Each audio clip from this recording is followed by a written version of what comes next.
Hello students, एडुविला point channel में आपका स्वागत है। आज हम करेंगे क्लास 4 के हिंदी विषय की वर्कशीट नंबर 13A। आज है सोमवार और आप जानते हैं कि सोमवार को आपकी दो वर्कशीट आती है, एक हिंदी की वर्कशीट आती है और दूसरी ईवीएस की वर्कशीट आती है। इसलिए आज की वर्कशीट का नंबर 13A है, इसका मतलब ये हिंदी की वर्कशीट है।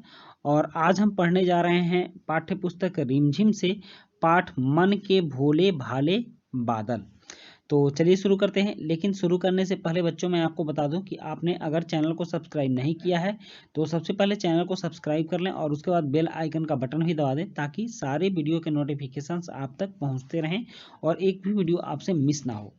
तो नमस्कार बच्चों, क्या आप बता सकते हैं कि आज हम किसके बारे में बात करेंगे? जी हाँ, आज हम अपनी किताब के पहले पाठ मन के भोले भाले बादल के बारे में कुछ बात करेंगे।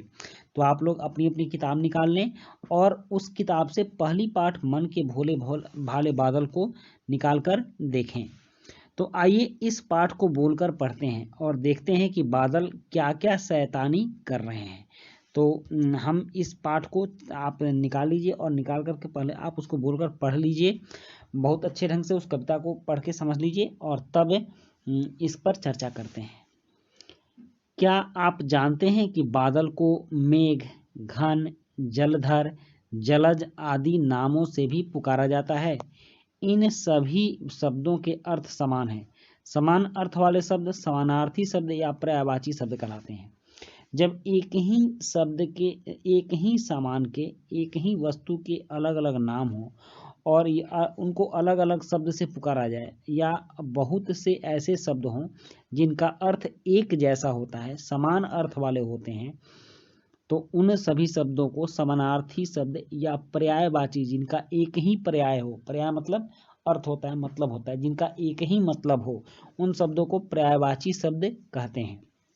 तो इसकी परिभाषा है कि समान अर्थ वाले शब्द समानार्थी शब्द या पर्यायवाची शब्द कहलाते हैं। आप भी मेरे साथ बोलिए, समान अर्थ वाले शब्द समानार्थी शब्द या पर्यायवाची शब्द कहलाते हैं। जैसे कि आपने देखा, बादल को मेघ बोलते हैं, घन बोलते हैं, जलधर बोलते हैं, जलज बोलते हैं। इन सबका अर्थ बादल ही होता है। तो ये सभी क्या हो गए? समानार्थी या पर्यायवाची शब्द हो गए। आइए कुछ और उदाहरण भी देखते हैं। जैसे सूर्य, सूर्य को क्या क्या बोलते हैं? रवि, दिनकर, भास्कर। इन सब का मतलब सूर्य ही होता है, सबका पर्याय सूर्य होता है, सबका अर्थ सूर्य होता है। तो ये समानार्थी और पर्यायवाची शब्द कहलाएंगे सूर्य के। उसके बाद ये है पेड़। तो पेड़ के समानार्थी शब्द क्या होंगे? पेड़ को वृक्ष भी बोलते हैं, पेड़ बोलते हैं, पादप बोलते हैं और तरु बोलते हैं। तो यह भी पेड़ के पर्यायवाची शब्द हो गए। वृक्ष के पर्यायवाची शब्द पेड़, पादप और तरु।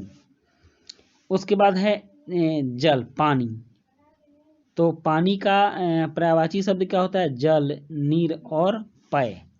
पानी का पर्यायवाची शब्द क्या होता है? जल होता है, नीर होता है और पय होता है। अब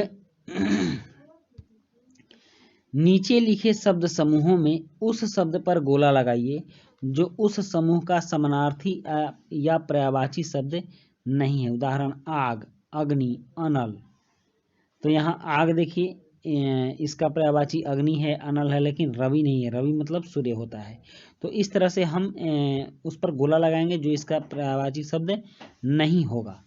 जैसे दिन, तो दिन का पर्यायवाची क्या होता है? दिवस होता है, वार होता है, लेकिन दिवाकर नहीं होता है। दिवाकर में सूर्य होता है।